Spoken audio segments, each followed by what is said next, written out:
We didn't find a serious attention from these richest countries toward the developing and underdeveloped countries. Are you not hopeful about that outcome of this COP28? They are not serious. They're not. Yeah, they are not serious. They are working on the. They are dealing with us as we are the cause of climate change. We are having minister from Iraq. We are here to discuss the perspective from the Middle East. Now, what is happening here? What are the expectations they have as a minister here? And he is also the part of the negotiation. How he sees as a climate issue as an important part to discuss now. Thank you very much for this opportunity. Of course, the Middle East passing through a lot of conflict and crisis, but I think the climate change is a real, and the climate change is a serious challenge that we are faced, not only in the Middle East. I speak about my country. Iraq, according to the United Nations reports, it's one of the most vulnerable countries in the world towards the climate change, as there is a huge reduction in our water resources. The drought and the desertification and the water scarcity is a very prominent and dominant impact in my country, because about 90% of our water resources through Tigris and Euphrates coming from transboundary from our neighbors, Turkish side and Iranian side, and because of their activities there is a huge projects of dam. There is about 40% reduction in our water resources, with the increase in our population about 2.75, and this will make a lot of impact on our side, because the land degradation and the diminish the land ready for agriculture. The insecure water security, they have direct impact on the food security, and then those people will be obligated to be displaced from their land, because there is a huge impact on their livelihood, and this internally displaced, or what's called the climate refugees or environmental refugees, make much more bad consequences on the social, on the health, on the security, on the economic impact. That's why in my country we consider the drought and the desertification, land degradation, dust storm, in addition to successive increase in the temperature, put a lot of impact on the evaporation, because of the exposed rivers passing through more than 1,000 kilometers from their entrance to their exit in the Gulf region. This will make the situation of the water security in my country is very critical. And we think that, and now in my governmental programs, we put the climate change and the renewable energies and the environmental pollution as priority to my government. And there is a new budget.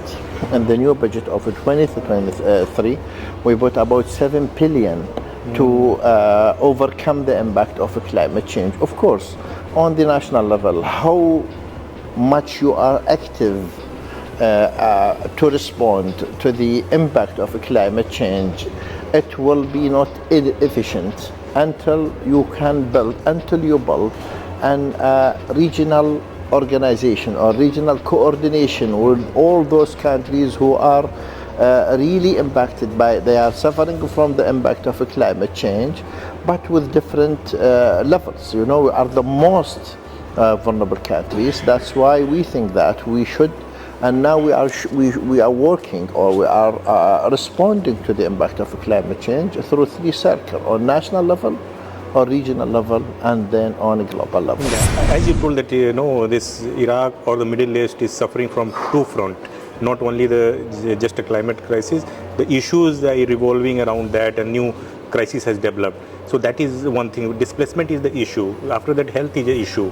And where do you find in this negotiation, when you put all these points here, where do you find yourself in this negotiation? Of course, we have a supreme policy towards the climate change, which is the national determined contribution, which represents a strategic view of my country, or my government towards the climate change.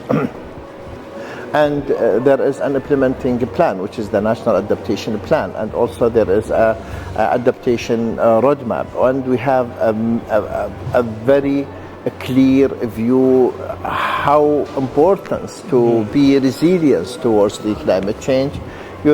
we have more than 33% of our population living in the rural countries. Yes. And those people, they are dependent on agriculture as a main source of their economy. Because of climate change, of course, many of those people, they lose their livelihood. So that we are working hard as a government and seeking support from the United Nations organization to make those people fix and to prevent or to preserve their food security in order to prevent much more deterioration of their land. And we think that the impact of climate change is one of the risky factors for our national security, and it might be one of the initiation of the transboundary conflict and the crisis, because those people, it might be not only internally displaced, but those people, it might be externally displaced. This external displacement, I think it needs much more support from globally to prevent what's called the illegal immigrations to European people, to the European countries, or they might facing a risk through they utilize them by some people, especially the risk of passing the sea by the primitive procedures. That's why we think that in my government as Iraq, we put in our consideration that the climate change is our priority, how to save the health of the life of our people, and we put the consideration as one of risky factors to our national security. Yeah, so displacement issue is the more important. But when we see here in UAE that all the discussions are happening, even the Secretary General of United Nations also pointed out that the world is going through this very difficult phase. Even Jordan King also told that Middle East is going through the very difficult phase. But at the same point, how do you see, because when you negotiate something here, it's not one country or two countries, it's about 200 countries they are negotiating and they are trying to pull their benefit for this. Where you find yourself on the table?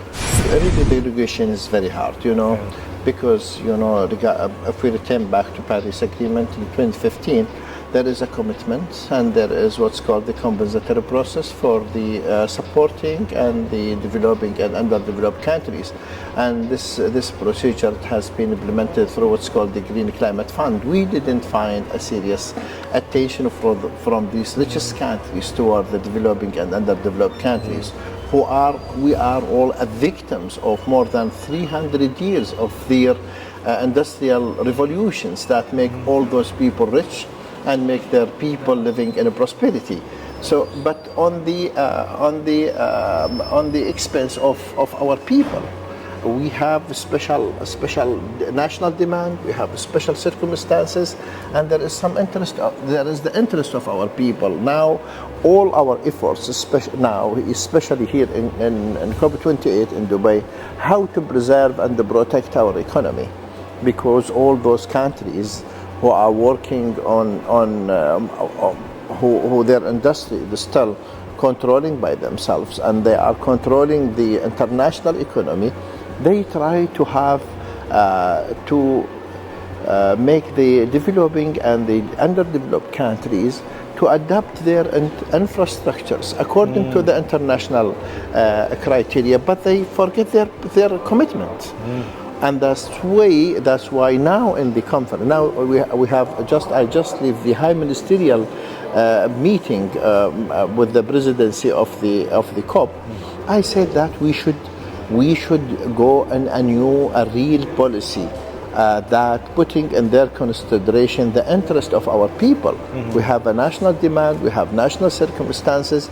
You cannot overcome all our national demands. We are an oil producing country, yes. But really we are passing through a 4 decades of war and security and political instability.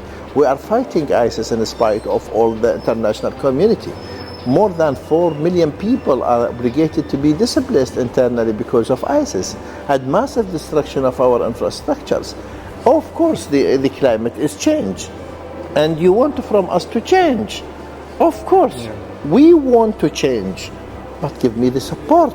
Right. And this is your commitment, this is your responsibility, because in Paris Agreement, the Article 6, it said exactly our responsibility to fighting the climate change is common but differentiated responsibility.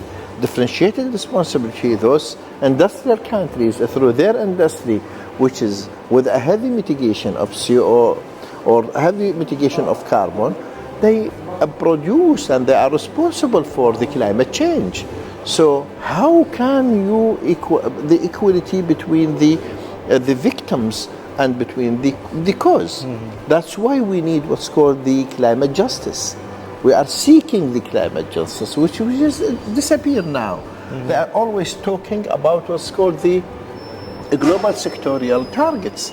What is the global sector? We refuse the global sectorial targets because they are insist or focusing about the fossil fuel, and phase down and the fossil fuel subsidies.